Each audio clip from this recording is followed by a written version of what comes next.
Bienvenido, estimado estudiante.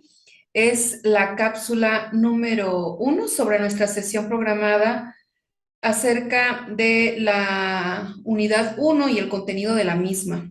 Aquí nosotros vamos a abordar sobre los medios no jurisdiccionales de defensa para los derechos humanos. Como bien recordamos, es importante señalar nuestra planeación para que podamos tener en cuenta los procesos y pasos a seguir dentro de esta materia. Como bien sabemos, nosotros en esta unidad vamos a hablar de los organismos no jurisdiccionales como objetivo de tal, es decir, de dónde proviene en cuanto a la estructura de nuestra formación, perdón, más bien dicho, de nuestra formación política en México. Aquí determinaremos que lleva a cabo estos organismos no jurisdiccionales una labor muy importante de protección, otro tipo de actividades como la divulgación y difusión de la enseñanza y promoción de los derechos humanos, tratando de generar una cultura de conocimiento en las personas respecto de los derechos que las mismas poseen, que así puedan defenderse y evitar que sufran violaciones en ellos a la causa de su desconocimiento. Tenemos, como bien mencionamos, la estructura política de México en la primera unidad.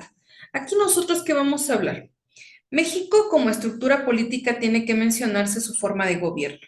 Y recordemos que su forma de gobierno es una forma democrática, como lo establece el artículo 39 de nuestra Carta Magna. Esta forma de gobierno nos lleva a nosotros a direccionar que nuestra estructura política está fundamentada principalmente en tres poderes, es decir, el poder ejecutivo, el poder legislativo y el poder judicial. Importante en ello porque si en nuestra democracia es elegir el poder del pueblo, elegir nuestra forma de gobierno, sabemos bien que habla del poder ejecutivo y el poder legislativo. Pero en el poder judicial, que es seleccionado mediante terna o bien a propuesta del presidente de la República, pero base una carrera judicial, sabemos nosotros que ellos como poderes tienen una función importante en la estructura política de México en cuanto a la defensa de los derechos que estructuran nuestros derechos humanos, puesto que como bien la Cámara de Diputados y la Cámara de Senadores, en cuanto componen el poder legislativo, son los que están facultados para crear y vigilar la creación de las leyes, la creación de las normas. Pero como bien sabemos, el órgano que se encarga de que se cumpla y que no se violente ningún derecho, pues es principalmente el poder judicial, pero bien sabemos que existen recursos no jurisdiccionales en cuanto a la defensa de estos derechos que hablamos de los derechos humanos. Como bien recordamos, estos derechos humanos pertenecen del artículo primero al 29º, que solo por excepción a la norma cuando relativamente sepamos nosotros que existe la violación de uno de nuestros derechos humanos fundamentales en cuanto a que exista la suspensión, como lo marca el artículo 29, la suspensión de nuestros derechos humanos como tales. En el ejemplo, en el caso de alguna guerra o que lo marque como lo indica nuestra Constitución.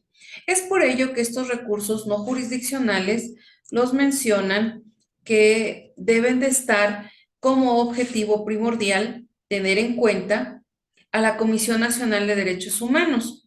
La Comisión Nacional de Derechos Humanos, como bien se menciona, es uno de los organismos elementales, pilares en este sistema no jurisdiccional, en virtud de que no existe una evaluación como tal, pero sí sabemos que esta Comisión Nacional de Derechos Humanos es la que deslinda como tal, como organismo público descentrado del Estado mexicano, dedicado privilegialmente a la tutela de los derechos humanos, dotándose adicionalmente de funciones que generalmente no tiene la institución del Ombudsman, que es otro de los digamos, de estos organismos no jurisdiccionales, como la difusión, la divulgación, la capacitación y el fortalecimiento de la cultura de los derechos humanos. Es así que el Ombudsman mexicano finca su actuación en dos grandes vertientes que posteriormente ya entraremos más a fondo. Como bien sabemos nosotros, en esta unidad los recursos no jurisdiccionales, vemos su objetivo primordial. Una de las tecnolecturas menciona que los organismos protectores de derechos humanos en nuestro país constituyen un apoyo muy importante en la obligación de protección de los derechos fundamentales de todo ciudadano, que todo Estado constitucional tiene que garantizar.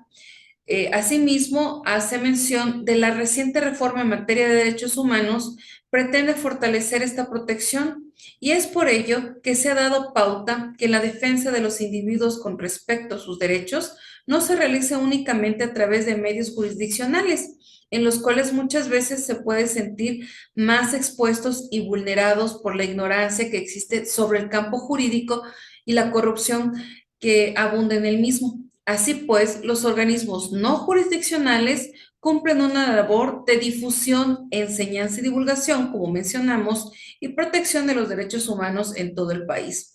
Y otorga orientación y protección en los casos en que se pueda presumir que existe una violación ante estos derechos ante las autoridades o bien ante los servidores públicos.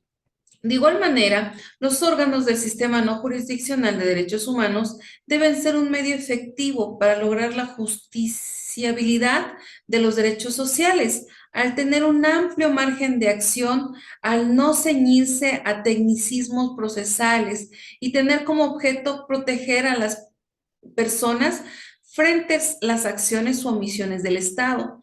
Entre los mecanismos que puede valerse estas obligaciones de inconstitucionalidad y las recomendaciones, ya sean particulares o generales, para terminar con un estado de cosas que se vea violentado de los derechos sociales, requerido a la adopción de políticas requiriendo, perdón, la adopción de políticas públicas por parte del Estado en la materia. Y aquí menciona algo muy importante, una reforma. La reforma constitucional en materia de derechos humanos del 10 de junio del 2011 señala expresamente en el artículo primero el reconocimiento de los derechos humanos contenidos en los tratados internacionales de lo que el Estado mexicano sea parte. De esta manera, no queda ninguna duda sobre su vigencia dentro del territorio nacional. Este reconocimiento es muy importante porque ahora se podrá poner también los muchos diversos derechos establecidos en los tratados internacionales. En este sentido, estos instrumentos pueden ser utilizados para completar la perspectiva del elenco de derechos establecidos en la Constitución, existiendo la posibilidad de integrar un bloque de constitucionalidad compuesto por los derechos asegurados por la Constitución, los asegurados por los tratados internacionales que se hayan ratificado y por la jurisprudencia de la Corte Interamericana, presentándose una retroalimentación recíproca entre el derecho interno y el derecho internacional de los derechos humanos. Va a ser muy importante que analicemos esto en conjunto. En caso que yo entienda sus actividades laborales, quedan las pequeñas cápsulas de las sesiones donde vamos avanzando. Es un gusto poder trabajar con ustedes. Muchísimas gracias. Estoy a sus órdenes. Cualquier duda en el apartado de foro o en el número de su celular de su servidora. En el número de celular de su servidora. Hasta luego. Muchísimas gracias. Excelente día.